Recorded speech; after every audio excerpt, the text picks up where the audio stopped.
Welcome back, guys. Today I'm going to provide you with an evaluation based on my experience of using the Bobcat spade to dig out and replant small trees between the campsites to create privacy for our guests. I apologize up front that the audio in the recordings is terrible, but the content is really good and provides you with a thorough understanding of how well the Bobcat spade works. Now let's get after it.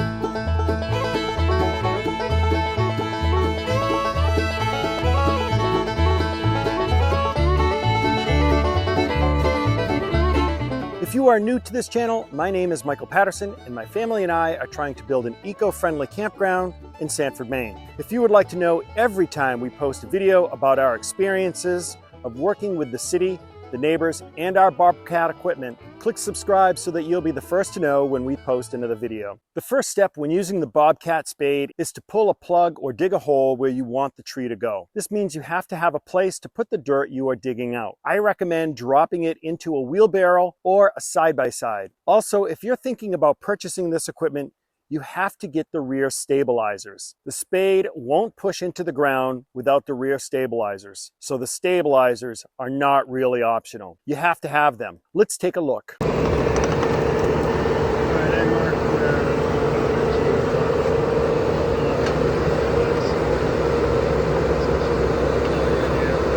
stabilizers, even with a 36-inch, pretty much we're not going to be able to use a spade.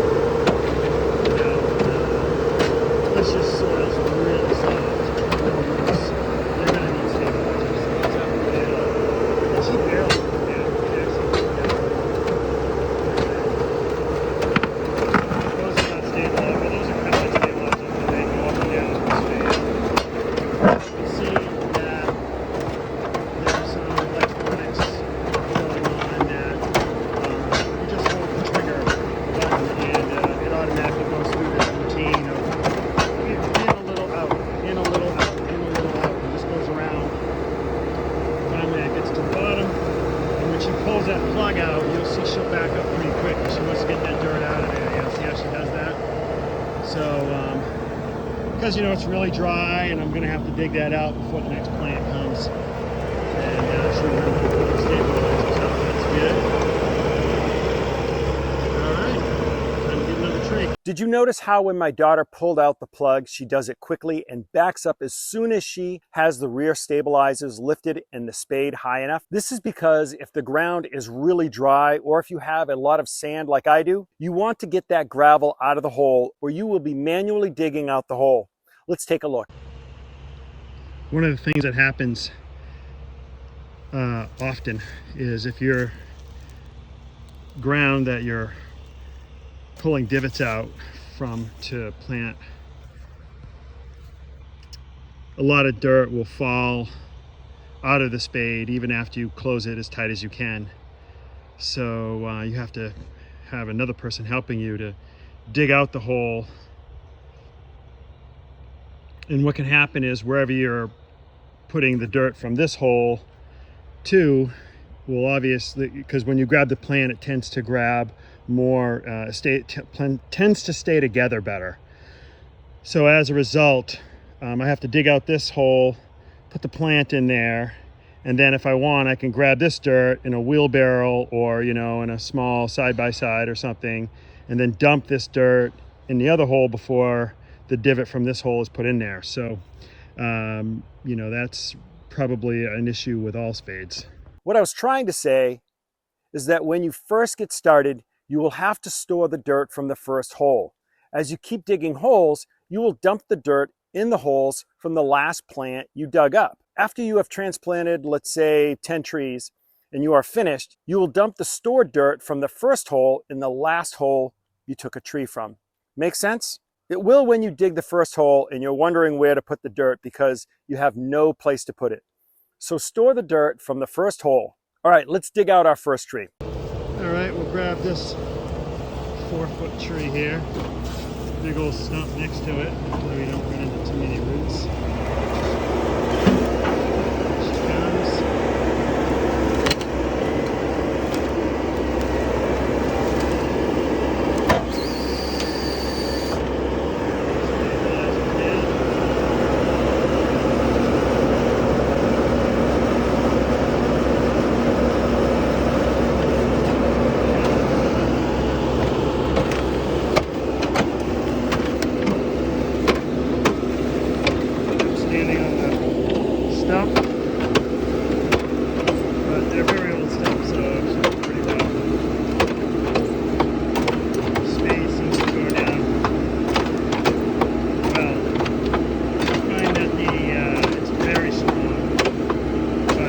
those stabilizers, it'll just push itself right up in the air.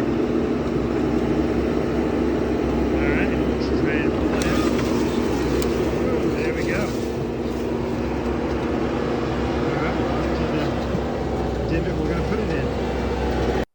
Okay, my daughter dug up the first tree and she is off to put it in the hole we dug. Depending on how much dirt you have in the spade, you may have to remove or add dirt from the hole to ensure the transplant is level with the ground. Also notice that you do not have to put the stabilizers down when inserting the plant. You only have to use the stabilizers when digging a hole or removing a plant. Without the stabilizers, the spade will push the front end of the skid steer up in the air and it will not dig. So make sure you buy the stabilizers. Guys, if you're finding this video informative, please give it a like. Thanks.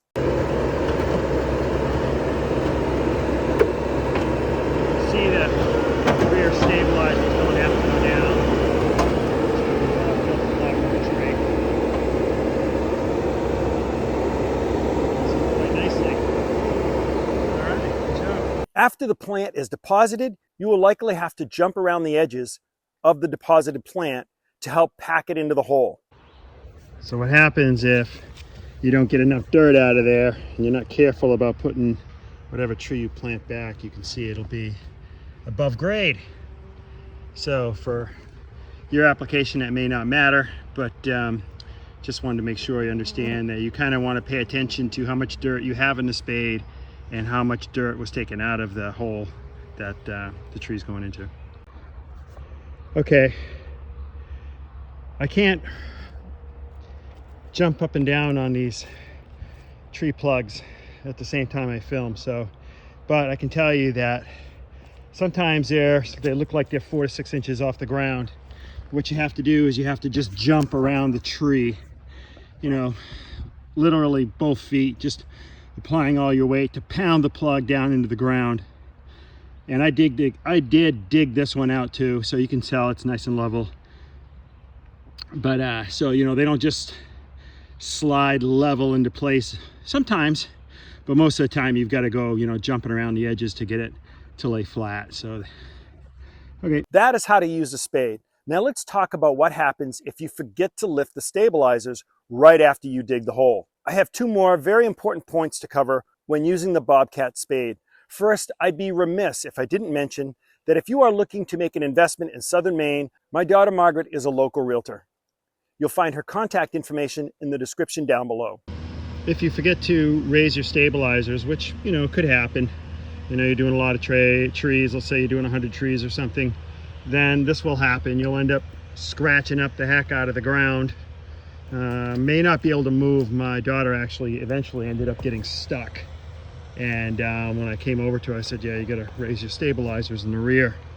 And that, of course, fixed the problem. But, you know, so I'll just have to clean this up. So keep that in mind, those stabilizers. There's nothing warning you in the Bobcat that your stabilizers are still down when you take off. The big takeaway there is that you have to remember to raise the stabilizers because the Bobcat will not warn you to raise them before you drive off with the contents of the hole you dug. Now let's take a look at some of the trees we transplanted, which will give you an idea of the size of the trees you can transplant. Okay, you can see here that, you know, this is probably a 3-foot tree, maybe a little bit more than 3 foot. Another 3-foot maple right there. You know, maybe a 4-foot oak. Now I have a 36-inch spade, and that's probably that's easily a 4-foot, 4.5 foot. This one right here is a 6-foot pine. That one right there is probably 8 or 9 foot hemlock.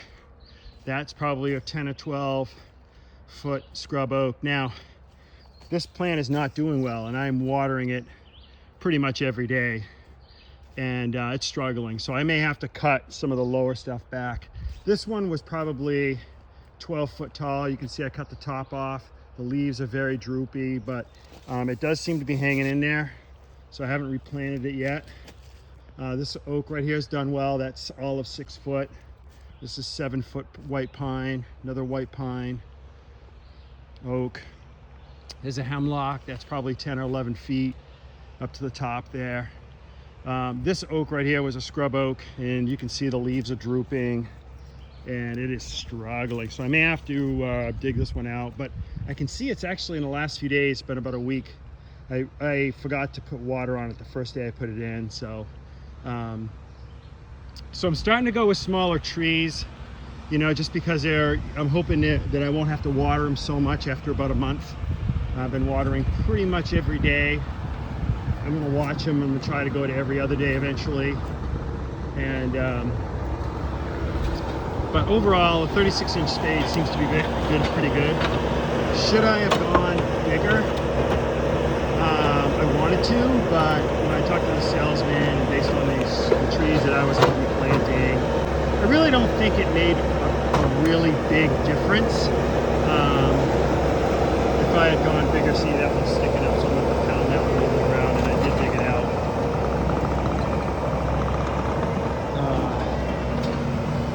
But this spade, I would say, is a good product. Just, you know, the painting on it's really cheesy. It's chipping all over the place. You know, I've had it for like 2 weeks. I've done about a couple trees with it, and see it there. That paint is chipping off, and you can see the sliders in there. It actually came off in this one. And I've been using hydraulic fluid on these fittings, so I have had problems with this right, you know, within the first day. Some things broke.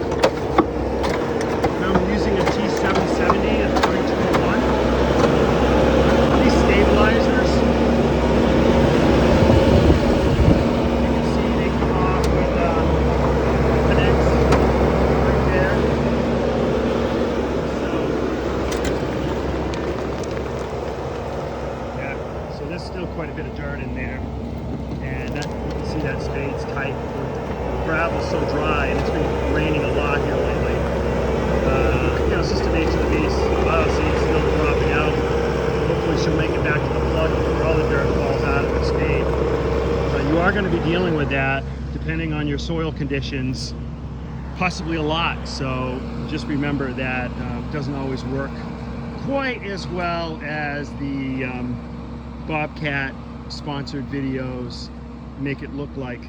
Although those were very, very helpful as well, and I appreciate everyone's videos. That's why I'm sharing. Now, another thing that you're going to need to do after you transplant all of these trees is water them. And so what I did is I used an IBC container, and I put it on a trailer, and I put a pump on it, which I attached to my side-by-side, and that way I can water the plants. And I water the plants sometimes as much as twice a day initially for the first week.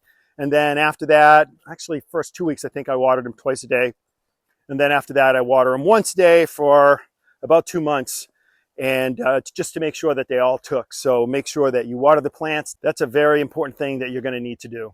It's been about 2 years since I replanted some of these. This one I thought was going to die. It actually lived, doing really, really well. These pines now, they're approaching 10 feet. This hemlock over here, replanted that one. And you can see that one's, yeah, it's 10 feet.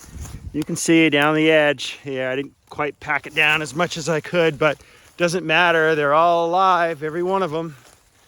This one wasn't doing too good, and it's fall, so the leaves are starting to die, and but they're all alive. This one right here is huge. You know, it's at least 2.5 at the base, and it's 10 foot tall. These white pines over here, this one's probably 8 foot tall, still alive. And you know, I did all this with a 36-inch spade, so all these trees are alive and doing well. I don't water them anymore, so hope you really got a lot out of these videos. And I really appreciate other people who share information about the tools they bought, because it helps all of us make, you know, good investment decisions. All right, if you want to learn more about what it's like to build a campground, the types of equipment you need to purchase, what it's like to deal with opposing neighbors, deal with the town, or all the other different types of equipment that we use to try and build this campground, watch this next video.